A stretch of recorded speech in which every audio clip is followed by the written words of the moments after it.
Orang-orang sering bertanya padanya, "Kok kamu jarang panik? Kok kamu kelihatan stabil banget? Kok kamu gak gampang goyah?"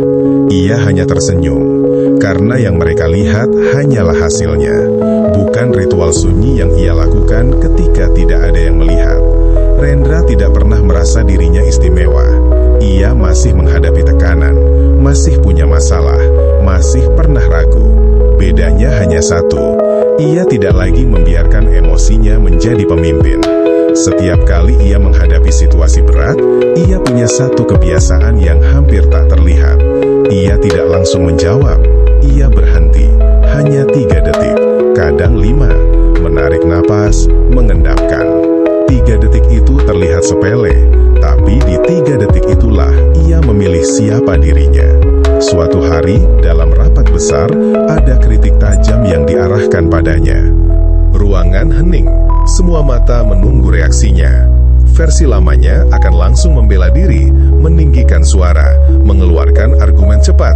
Tapi ia berhenti, menarik nafas, dan berkata dengan tenang, "Boleh jelaskan lebih detail maksudnya?" Ruangan berubah, bukan karena ia lebih pintar, tapi karena ia tidak bereaksi.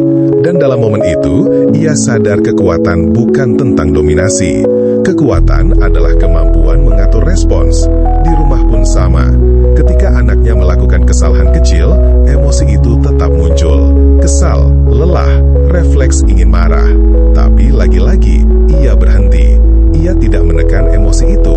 Ia mengakuinya dalam diam. "Aku lelah, aku hampir marah." Dan karena ia sadar, ia tidak membiarkannya mengambil alih. Orang sering berpikir ketangguhan dibangun dari pengalaman besar, padahal seringkali ketangguhan dibangun dari jeda kecil yang konsisten. Ritual sunyi Rendra bukan meditasi panjang, bukan afirmasi keras, hanya satu kebiasaan, tidak bereaksi secepat yang dulu. Beberapa bulan kemudian, badai benar-benar datang, proyek besar gagal, kerugian terasa, tekanan dari atasan meningkat, timnya panik, semua mencari solusi cepat.